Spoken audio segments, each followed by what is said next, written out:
What's up? Brandon Lilly here. Got an early morning drive to the airport, so I thought I would take this time to answer a couple questions that I've been getting a lot lately. And I think I've been getting those questions primarily because I've been posting more of my training videos.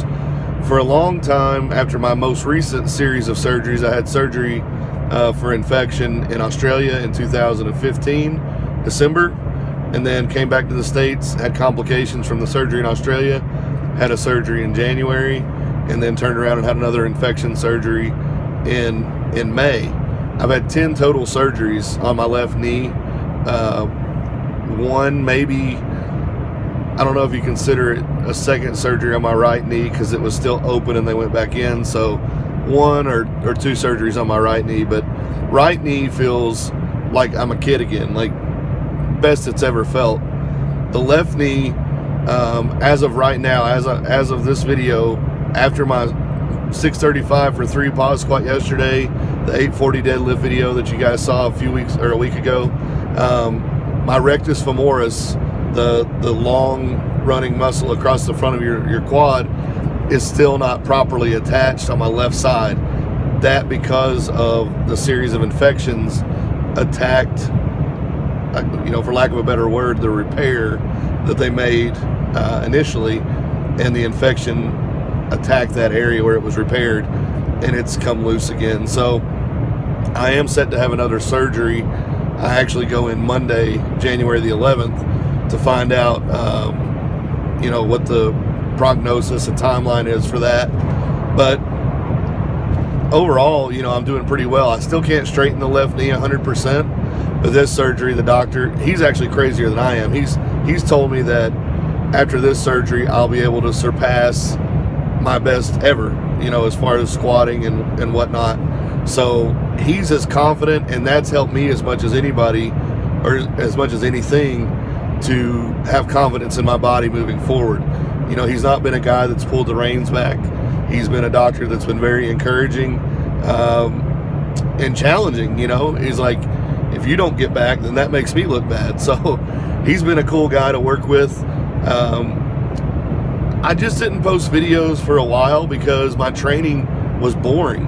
I didn't assume that people would want to see a guy that has pulled over 800 pounds pulling 225 for repetitions, and people ask me, how did I come back and what's my mentality like? Listen, I just trained exactly how I've always trained. There was no special tricks, no special mobility stuff, no therapy stuff that was really any different. I just always continued to do what I've always done. I just kept the weights light. I tried to improve my technique with every rep that I did. On my squats, I started very high with limited range of motion, and I tried to get a little deeper each rep. And once I could successfully get through a workout, with proper depth and, or a satisfying depth for that day and a certain weight that I'd planned for myself, then I moved up. The hardest thing for someone like myself who is used to, I am competitive to a fault, and I push myself and I push myself and I push myself, is going into the gym, and if that particular day, the weight on the bar was supposed to be 225, it didn't become 315 or whatever it was, whatever the next jump could be, 275, 315, whatever. If it was 225, that was the plan, and I stuck to it. And if you remember, I had the old saying, make a plan, stick to it, and you'll hurt feelings. And that's the way that it's been.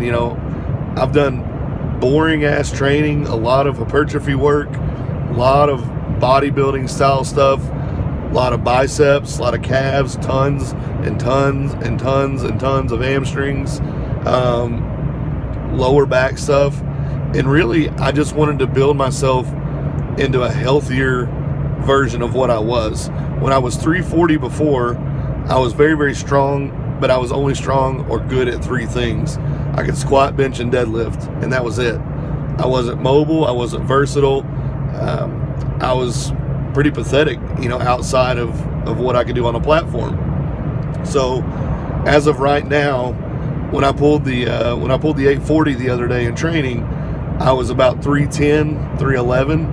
And as I'm sitting here driving, because I've been cleaning up my diet, I'm sitting here at about 307. So my ultimate long-term goal is to get down to about 285, 290 and surpass my previous total of 2237 as a 275.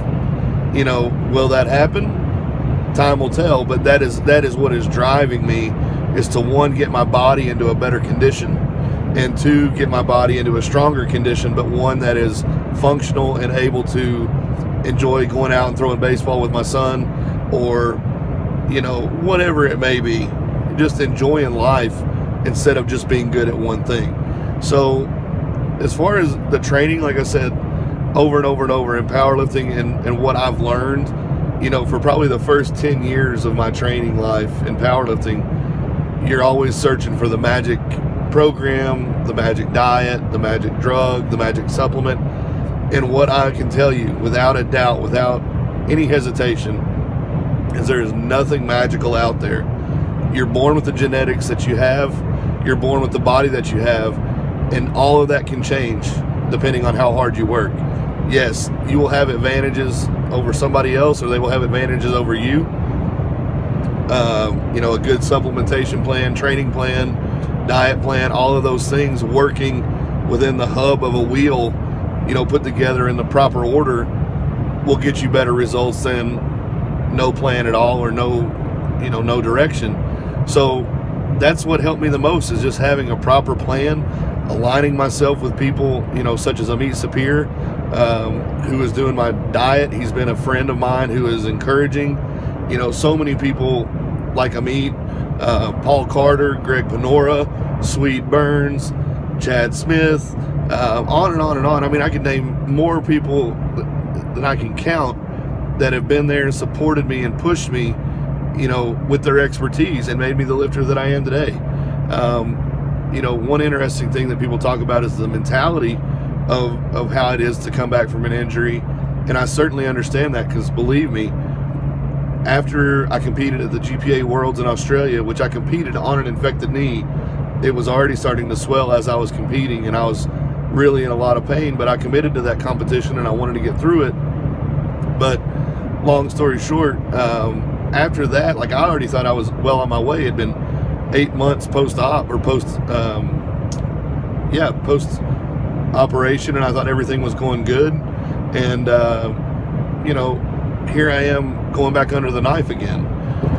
So they cut me. I come back to the States, have a complication with the infection, and I go right back down. And my doctor, I was septic, and my doctor was like, this is really bad. We're worried about your leg, yada, yada, yada. Well, things went good. He's a good surgeon, got me back together.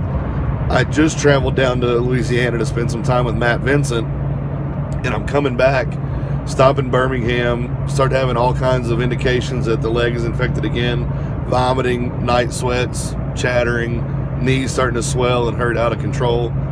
And when I get to the University of Kentucky, where I had the surgery, it turned into one of these events where, he's a very cut and dry person. And he said, Brandon, I said, how bad is it, doc? I said, how soon can I squat? And he said, Brandon, I'm not worried about a squat right now. I'm worried about saving your life. And next thing I want to tell you is, if you wake up and you don't have your leg, I don't want you to be shocked. So here I am, literally the day before, deadlifting with Matt Vincent at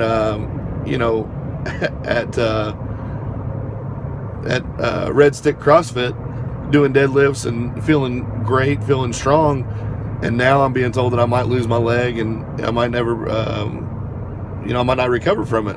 So that really put me in a depression. And I mean, depression might even be a positive word for what I felt. It was one of the lowest times of my life. Doctor said 3 weeks on the couch, no moving, no nothing. And I hated myself. I was pounding pain pills because my leg hurt. I was on all kinds of antibiotics that was wrecking my gut. I was sleeping 15 hours a day or more. Definitely more than 15 hours a day. I would sleep to get away from being awake. I hated it. And I got to a really bad point, and then I started thinking, why am I feeling so sorry for myself I didn't lose my leg. I didn't die. And I still have an opportunity to get better every day. So somewhere along the way, there was a turning point. That was the big thing for me, was just getting off the couch. And I know that sounds sad and pathetic, but, you know, it was kind of a perfect storm for that kind of mindset. You know, 3 weeks on a couch, pain pills out of your mind, not being able to move, not knowing if you're ever going to be able to do the one thing that you want to do, which is lift, and so on and so forth. But getting back over a barbell or under a barbell has never been a problem for me, because I think for all the years that I've been lifting, I've conditioned myself not to be afraid when I'm under the bar. You know, when you get under 1,000-pound squat like I did in multiply gear and successfully squat that, you can't have any second thoughts whenever you get under that. Just like, you know, my 840 squat or my, you know, 800-pound shirted bench press, 832 bench, or a 600-pound raw bench. If you lay down under that and you're sitting there thinking, man, I'm scared of this, or I'm going to get hurt or whatever, you're done anyway. Now over here at the chalk bowl, yeah, there's a million demons running through my head, you know, saying you're going to get hurt, you're going to never walk again, if you get hurt again, blah, blah, blah. Like all these bad things going through my head. But in reality, I stay at that chalk bowl until my mind is clear and I know I've got the lift. And the other thing that I've been doing as far as in my training is making sure that my attempts are practical. You know, I'm not ever going to get under a bar again where I question what I'm about to do. You know, used to, I would take chances. I would always make a bigger jump than maybe what the weights indicated. But so long as you stay within the parameters of what your training is indicated as possible, you should relatively be training kind of safe. You know, when I did the 635 for 3 pause squat yesterday, I did that because everything told me that my training has put me over a 700-pound sleeve squat. So I knew that the 635, 3 reps on that is roughly equal to about 700. I knew that was a pretty relatively safe bet. And I did the 635 because I'd been successful at 550 for 8 reps. So you do the math, that kind of adds up and things like that. And I'd done 600 before that, and so on and so on. It's being smart, having the mindset of being successful, being thoughtful in what you're doing, and executing a plan. Make a plan, stick to it, hurt feelings. Thank you guys. I know I rambled on and on, but a lot of people have been asking questions. Hopefully I answered some of them. Maybe I told you some stuff you didn't know, but anyway, I appreciate you guys watching this video, and I appreciate all the support as I've come back trying to get stronger again. So thank you all.